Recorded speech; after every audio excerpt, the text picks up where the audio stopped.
Guys, അങ്ങനെ ആട് 3 cinema കണ്ടു. സിനിമ സംവിധാനം ചെയ്തിരിക്കുന്നത് മിഥുൻ മാനുവൽ തോമസ് ആണ്. പിന്നെ എഴുതിയിരിക്കുന്നത് കൂടി പുള്ളി തന്നെയാണ്. പിന്നെ സിനിമയിൽ ക്യാരക്ടേഴ്സ് ഒക്കെ എനിക്കറിയാല്, എല്ലാ ക്യാരക്ടേഴ്സ് ഉണ്ട്.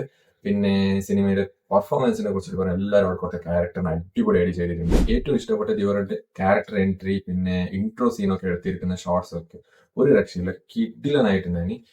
ഒരു ഡിഫറെന്റ് വൈബാണ്. ഒരുപാട് കാലത്തിന് ശേഷം ഒരു ആ ക്യാരക്ടേഴ്സിനൊക്കെ സ്ക്രീനിൽ കാണുമ്പോൾ കിട്ടുന്ന ആ ഒരു ഡിഫറെന്റ് ഫീൽ ആണ് കിട്ടിയിരിക്കുന്നത്. എനിക്ക് നന്നായിട്ട് ഇഷ്ടപ്പെട്ട ഒരു ഫസ്റ്റ് ഹാഫ് ആണ്. അതായത് അത്യാവശ്യം ഒരുപാട് ചിരിക്കാനുണ്ട് ഈ സിനിമയിൽ. ഒരുപാട് ക്യാരക്ടേഴ്സിന്റെ അവരുടെ ഫന്നി രീതിയിലുള്ള മണ്ടത്തരങ്ങളൊക്കെ, ഇതൊക്കെ അടിപൊളിയായിട്ട് ചിരിക്കാനൊക്കെ സാധനമുള്ള ഒരു ഫസ്റ്റ് ഹാഫ് ആയിട്ടാണ് എനിക്ക് ഫീൽ ചെയ്തിട്ടുള്ളത്.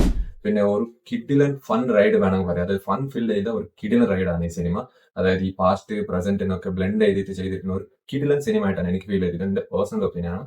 എനിക്ക് നന്നായിട്ട് വർക്ക് ആയത് from the beginning to till the end വരെ കിഡിലനായിട്ട് വർക്കായ ഒരു സിനിമയാണ് ആട് 3. ആദ്യത്തിന്റെ ആദ്യത്തെ ഭാഗം. മ്യൂസിക് ആയാലും, അതായത് ഓൾഡ് തീം മ്യൂസിക് ആയാലും, പിന്നെ പ്രസന്റിലുള്ള ബാക്ക്ഗ്രൗണ്ട് സ്കോർ ചെയ്തൊക്കെ ആയാലും, ഇതൊക്കെ കിഡിലനായിട്ട് തന്നെ ഒരു രക്ഷയില്ല. എനിക്ക് നന്നായിട്ട് വർക്കായ ഒരു കിഡിലൻ സിനിമയാണ് ആട് 3. സോ അടുത്ത വീഡിയോയിൽ കിട്ടാം.